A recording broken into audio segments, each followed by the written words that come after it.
আসসালামু আলাইকুম। আজকে আমরা নবম দশম শ্রেণীর উচ্চতর গণিতের বীজগণিতিক রাশি অর্থাৎ অধ্যায় 2 এর সব বেসিক আমরা ক্লিয়ার করব প্রথম থেকে। আসো আমরা শুরু করি। প্রথমেই আসি বীজগণিতিক রাশি, তাই না? বীজগণিতিক রাশিটা আসলে কি? আমরা বীজগণিতিক রাশি আমাদের বইয়ে এক সংজ্ঞা দেওয়া আছে, এক বা একাধিক সংখ্যার নির্দেশক প্রতীক যোগ বিয়োগ গুণ ভাগ চিহ্নের সাহায্যে যে কোনো একটি অথবা একাধিকের সাহায্যে, অর্থাৎ এইটা যোগ বিয়োগ গুণ ভাগ একবার অথবা অনেকবার ব্যবহার করা যাবে, অর্থবহভাবে সংযুক্ত করলে যে নতুন সংখ্যার নির্দেশক প্রতীক সৃষ্টি হয় তাকে বীজগণিতিক রাশি বলে। আসলে কি বলছে, এই প্রতীকগুলান এক বা একাধিকভাবে ব্যবহার করা যাবে, কিন্তু গোছানো ভাবে, ঠিক আছে? অগোছালো ভাবে যদি করি তাহলে আমাদের বীজগণিতিক রাশি হবে না। আসো আমরা এক্সাম্পল দু একটা দেখি। 2x³ plus 3x plus 2y square দিলাম। আচ্ছা, এখানে দেখো তো, এখানে দেখো 2x³ 3x plus 2y square, এখানে সংখ্যা প্রতীক দেখো তো, এই যে যোগ, এখানে যোগ, আমরা চাইলে মাইনাস 2y দিতে পারি, ঠিক আছে? আমাদের এটা একটা পুরো একটা বীজগণিতিক রাশি, কিন্তু 2y যোগ বিয়োগ ব্যবহার করছি। আবার দেখো প্রত্যেকটার মাঝে গুণ আছে, কিন্তু যেমন ধরো এখানে দেখো 2 গুণন x³ আছে, এখানে দেখো 3 গুণন x আছে, এখানে দেখো 2 গুণন y স্কোয়ার আছে, এখানে 2 গুণন y আছে। তাহলে আমরা কি দেখতেছি, যোগ বিয়োগ গুণ ভাগ আমরা এক বা একাধিকবার ব্যবহার করতে পারবো, এবং সেটা হবে সংযুক্ত একটা শর্ত সাপেক্ষে। আমরা চাইলে অগোছালোভাবে দিতে পারবো না, সেটা তাহলে আমাদের বীজগণিতিক রাশি বহির্ভূত হয়ে যাবে। আসো আমরা একটা সুন্দর একটা কথা শিখি, সকল রাশি পদ নয়। দেখো 2x³ দিলাম, এটাতে দেখো তো কয়টা পদ আছে? এটা পুরোটা একটা আছে, তাই না? তাহলে কি এটা কি রাশি হতে পারে কি পারে না? হ্যাঁ, এটা রাশি হতে পারে। একটা পদ, একাধিক পদ থাকলেও আমরা রাশি বলবো, ঠিক আছে? আবার দেখো সকল রাশি পদ না। যেমন ধরো যে 2x³ প্লাস 3x, দেখো এ একটা পদ, এ একটা পদ, তাহলে কি এটা একটা পদ, এটা একটা পদ, দুইটা কি এখানে রাশি? না, এখানে একটাই রাশি আছে, দুইটা পদ আছে। চলক কি দেখো, বীজগণিত রাশির একটি সংকেত সাধারণত একটি বর্ণ x y z অথবা a b c, আবার ধরো p q r দিয়েও প্রকাশ করা হয়, বুঝছো? অজানা বা পরিবর্তনশীল একটি পরিমাপকে নির্দেশ করে চলক। অজানা এবং পরিবর্তনশীল, যেটা আমরা নির্দিষ্ট করে বলতে পারি না। দেখো চলক হতে পারে 2x² প্লাস 4x = 0 ধরলাম, ঠিক আছে? এটা কিন্তু একটা কি রাশি, বীজগাণিতিক রাশি। এখানকার চলক কোনটা? কি বলছে? অজানা বা পরিবর্তনশীল। দেখো এখানকার মধ্যে আমরা জানি না কোনটা, x এর মান জানি না, এখানে x এর মান জানি না, ঠিক আছে? তাহলে কি চলক কি হলো আমাদের এখানে? চলক x, তাই না? আবার ধরলাম এখানে 4x³ প্লাস 3y² ধরলাম, বা 2z² ধরলাম। দেখো তো এখানে অজানা বা পরিবর্তনশীল মান কোনটা? অজানা মান x, অজানা মান y এবং অজানা মান z কিন্তু আছে। তাহলে আমরা চলক কি বলবো? চলক কাদের বলবো আমরা? এই তিনটা x y z কে আমরা চলক বলবো, তাই না? চলক x y এবং z। আমরা বুঝছি চলক কি, যেটার মান আমরা জানি না বা যেটার মান পরিবর্তনশীল হতে পারে ভিন্ন, তাকে আমরা চলক বলবো, ঠিক আছে?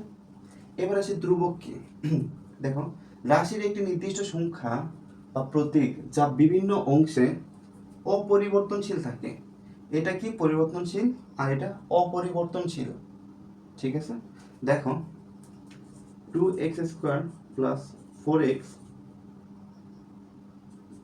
ধরলাম 0। ঠিক আছে, এখানকার মান দেখো তো, x এর মান যদি পরিবর্তন হয়ে যায় তাহলে এই পদের মান কি পরিবর্তন হয়ে যাবে, আবার এই পদের মানও পরিবর্তন হয়ে যাবে।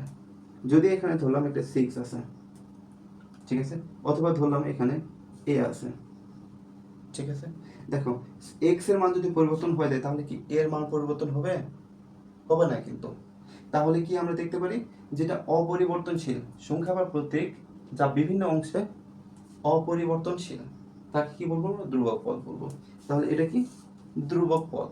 ঠিক আছে, ধ্রুবক।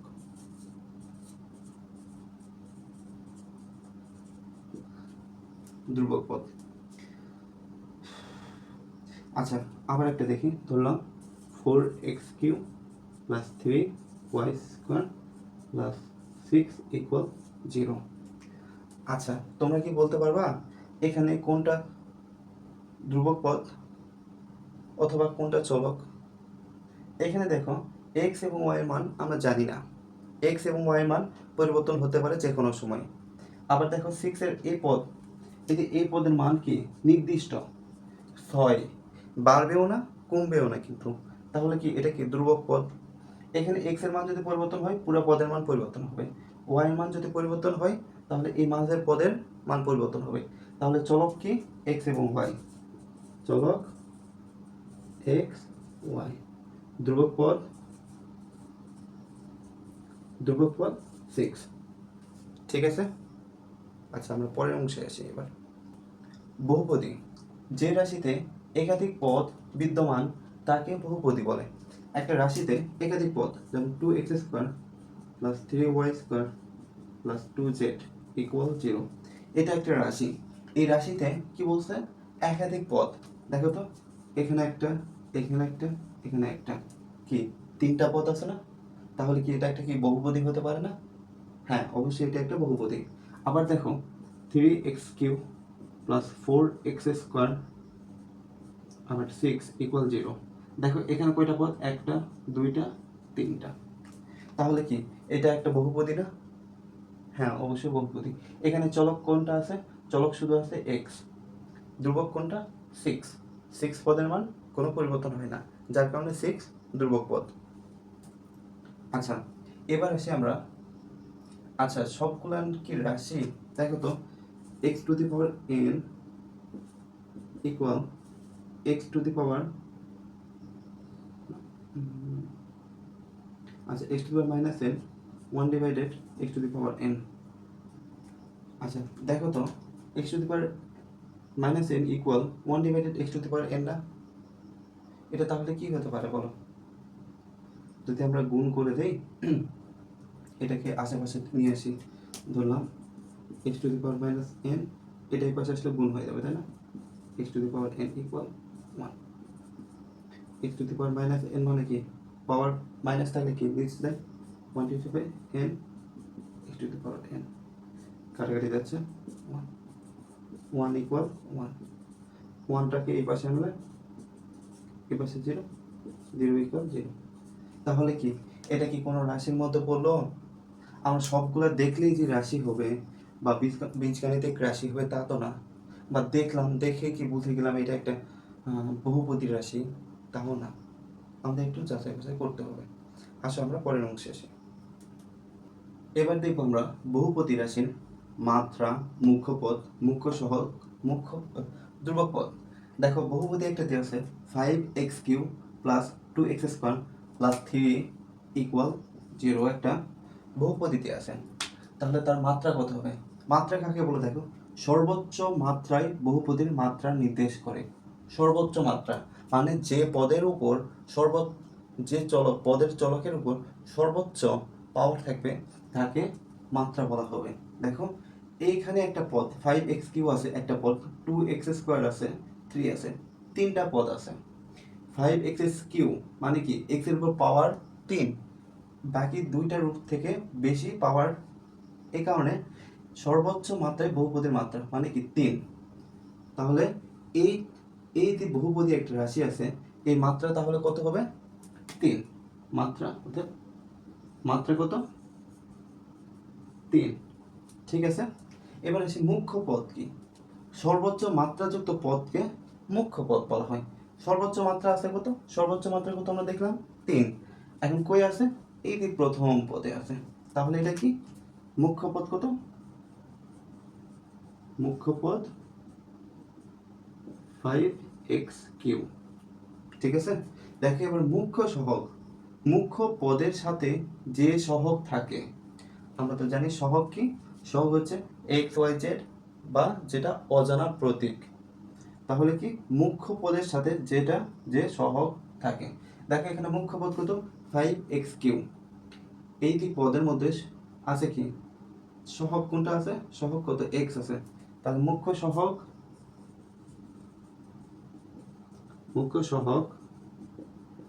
x ঠিক আছে সরি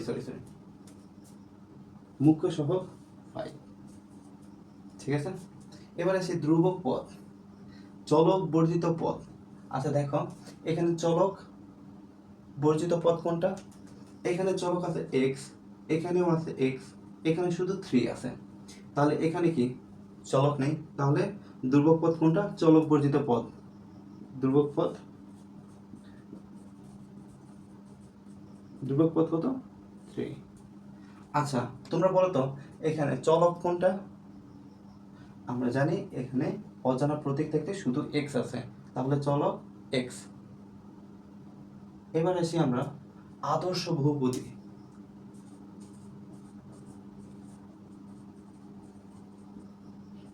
বহুপদী আচ্ছা যে রাশি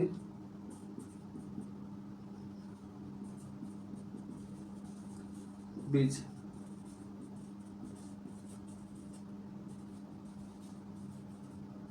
রাশি সাজানো থাকে ক্রমানুসারে সাজানো থাকে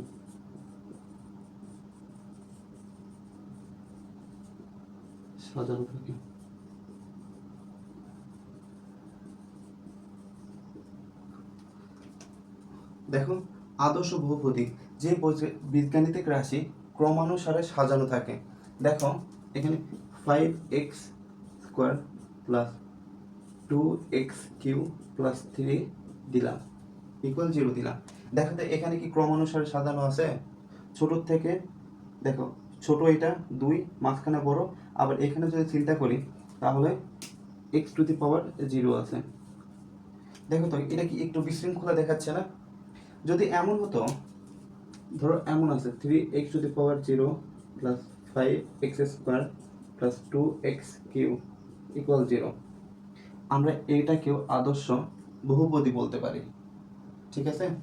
আবার 2x³ plus 5x² plus 3 equal 0 এটাকেও আমরা আদর্শ বহুপদী বলতে পারি কারণ দেখো এই যে পাওয়ারগুলো ক্রমানুসারে সাজানো আছে 3 আছে তারপর 2 আছে তারপর পাওয়ার 0 আবার এখানে দেখো 0 আছে তারপর 2 আছে তারপর 3 আছে এই যে পাওয়ারগুলো বা মাত্রাগুলো ক্রমানুসারে সাজানো থাকবে তাকে আমরা বলবো আদর্শ বহুপদী। এবার আসি এক চলক বিশিষ্ট বহুপদী 2 চলক বিশিষ্ট বহুপদী 3 চলক বিশিষ্ট বহুপদী। আচ্ছা এক চলক বিশিষ্ট বহুপদী দেখো চলক আমরা কি জানি যে একটা বীজগাণিতিক রাশির যার মান আমরা জানি না সেটা হচ্ছে চলক তাহলে আমরা কি বলছি একটা চলক থাকবে একটা রাশিতে একটা চলক থাকবে ধরে নিলাম 2x² এখানে চলক কয়টা ইকুয়াল 0 দিলাম আচ্ছা 0 হলে তাহলে সমস্যা এখান থেকে চলক কোনটা x তাই না আবার ধরো দিই 2x² plus x plus 1 equal 0 এখানে চলক কয়টা x শুধু x আবার দেখো 3y² প্লাস 2y ইকুয়াল 0 দিলাম ঠিক আছে তাহলে এখানে চলক কোনটা y তাই না তাহলে কি দেখতেছি আমরা এক চলক বিশিষ্ট একটা বহুপদী হতে পারে 3টা পদ 4টা পদ একাধিক পদ হতে পারে তাতে যদি একটা প্রতীকী থাকে x y z বা p বা a সেটা হবে এক চলক বিশিষ্ট বহুপদী। এবার আসি আমরা দুই চলক বিশিষ্ট বহুপদী। দেখো 2x² প্লাস 2y² ইকুয়াল 0 দিলাম। ঠিক আছে, দেখো x এবং y দুটার মান আমরা জানি না, তাহলে কি এখানে কয়টা তাহলে চলক হচ্ছে? দুইটা চলক x y। তাহলে আমরা কয়টা পাইলাম? দুইটা পাইলাম। আবার ধরো যে a প্লাস b, আচ্ছা ধরলাম a square plus 2ab plus b square equal 0 দিলাম। ঠিক আছে, এখানে দেখো তো চলক কয়টা আছে? a একটা আছে, a একটা, b b, তাহলে কি এখানে চলক a এবং b, তাই না? তাহলে কি দিতে পারি? চলক a b ইকুয়াল দুটি। ঠিক আছে, এবার আসি তিন চলক বিশিষ্ট বহুপদী, যেখানে তিনটা চলক আমাদের থাকবে। যেমন ধরলাম 2x² plus 2y² plus 2z² equal 0। দেখো তো এখানে অজানা প্রতীক কোনটা কোনটা আছে? x আছে, y আছে এবং z আছে, তাই না? তাহলে এখানে বলো তো চলক তাহলে কোনটা কোনটা? চলক x y z, তাহলে তিন চলক বিশিষ্ট বহুপদী। আবার হতে পারে এরকম x y z, এটা কি? এটাও একটা তিন চলক বিশিষ্ট বহুপদী। আবার হতে পারে p plus q plus r equal 0, এটাও একটা তিন চলক বিশিষ্ট বহুপদী হতে পারে, তাই না? এবার আসি আমরা, আচ্ছা এবার আমরা একটা রাশি আছে, এখান থেকে চলক কি, এখানে পদ কয়টা, এটা এখানে মুখ্য পদ কত, মুখ্য সহগ কত, আমরা সবগুলো এবার দেখব। আসো এখানে কয়টা পদ আছে? একটা, দুইটা, তিনটা, চারটা, পাঁচটা। তাহলে কত পদ সংখ্যা? 5টি। দেখো তো এখানে কত মাত্রা, কত সর্বোচ্চ পাওয়ার, সর্বোচ্চ পাওয়ার যেটা সেটা হবে মাত্রা। দেখো তো এখানে মাত্রা কত? সর্বোচ্চ 6, তাই না? তাহলে মুখ্য সহগ কত হবে?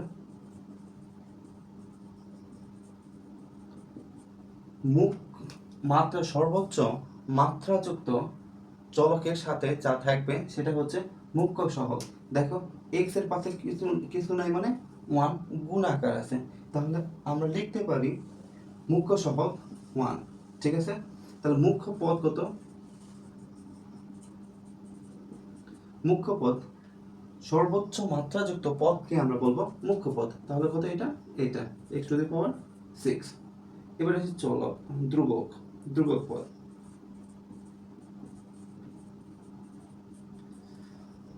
ধ্রুবক পদ দেখো যেখানে চলক নেই সেটাই হচ্ছে ধ্রুবক পদ। দেখো 4 এর এখানে কোনো চলক নেই, তাহলে আমরা 4 কে কি বলবো? ধ্রুবক পদ। ঠিক আছে, তোমরা নিজেরাই এবার আমাকে বলো তো x³ plus 3xy² plus 3x² plus y³ plus z², এখানে চলক কয়টি? পদ, মাত্রা, আচ্ছা z এর উপর 4 দিলাম, ধ্রুবক পদ। তারপর কি আছে? মুখ্য সহগ,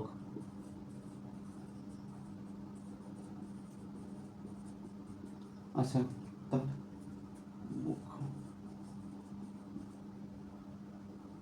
তোমরা এবার নিজেরা এই একটা রাশি আমি দিলাম, এটার চলক বের করো, মুখ্য পদ বের করো, মাত্রা বের করো, ধ্রুবক পদ বের করো, মুখ্য সহগ নিজেরা বের করো।